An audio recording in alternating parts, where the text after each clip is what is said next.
Poďme sa pozrieť na ukrajinsko-ruský spor. 30 miliónová Ukrajina, tak lebo 10 miliónov zhruba odišlo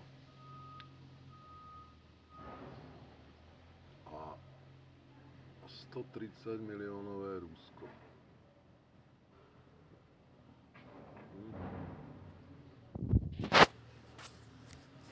Má nejaké územie bývalé ukrajinské, to je Donbas, Luhansko, Záporožie, ešte jedno a Krym. To je proste už v podstate ruské, lebo aj tí obyvateľia, predpokladám, že už tam je aj rubeľ, asi majú určite ruské, takže aj ten rubeľ je tam určite. To už je proste ruské. Tak to je. Za čias stredoveku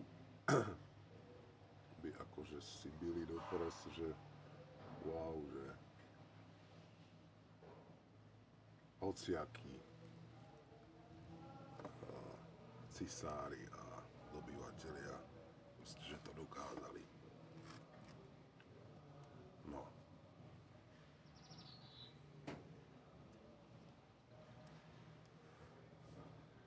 A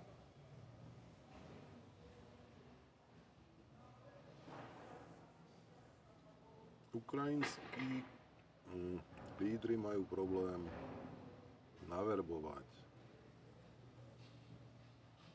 svojich ľudí do tohto sporu. Sú unavení z toho všetkého určite a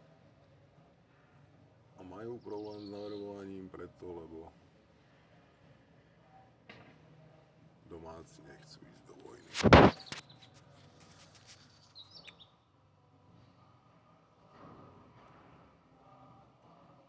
Ja ako zastupiteľ Európskej únie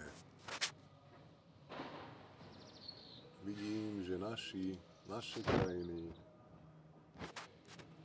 do tohto konfliktu sa nechcú fyzicky zapojiť, pretože by bola z toho poriadna tretia svetová vojna. My sme národy, ktoré podporujeme mier, slobodu a demokraciu. A vojna nám veľmi prekáža.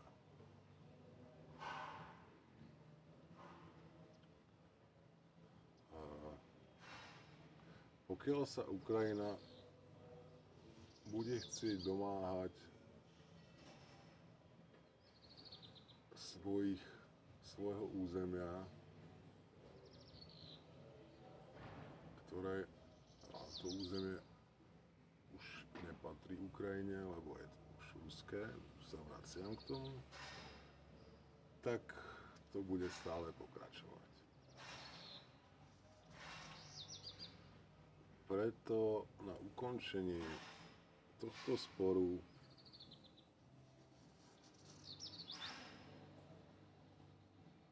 radím v dobrom ukrajinskej vláde prijať túto skutočnosť, že už nemá tieto územia. 4, 5 aj s Krymom. A bude svätý pokoj a budeme si tu nažívať a usmievať sa na seba. Toť